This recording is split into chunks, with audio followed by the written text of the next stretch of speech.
Duday. Ngayon, magluluto po tayo ng broccoli con carne. Ito po ang ating mga sangkap. Garlic, garlic onion, beef, tenderloin beef na tinimplahan ko ng kalamansi, toyo at black pepper. At pinakulaan ko ng para lumambot. Siyempre yung kanyang broth, yung pinagpakuluan. Siyempre, ito pa yung broccoli. At cornstarch. Kung wala kayong cornstarch, pwedeng flour na inano na sa tubig. Ngayon, magigisa na tayo. Ito na yung kawali na may mantika. Gisa natin yung bawat.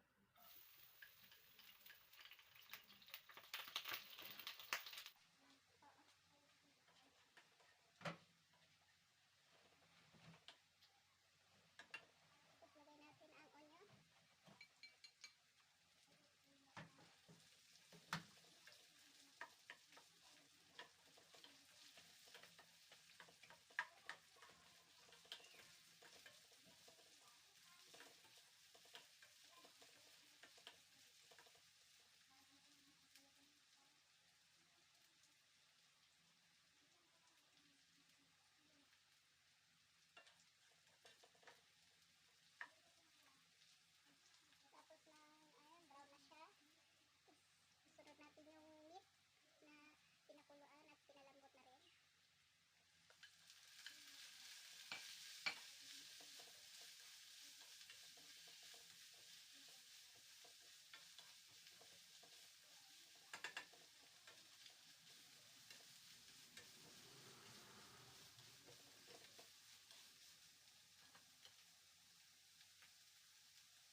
Ayan, luto na yung ating beef broccoli.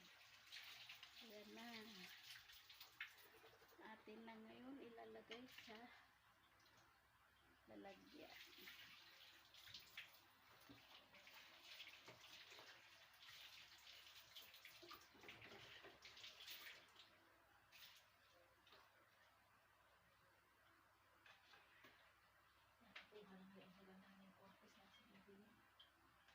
Hindi nagsusumatay.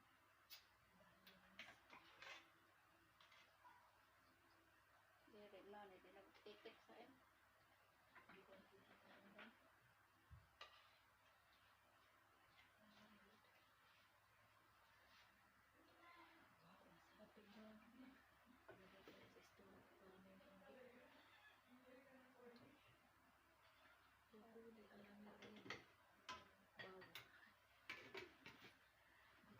Ito na ang finished products. Broccoli con carne.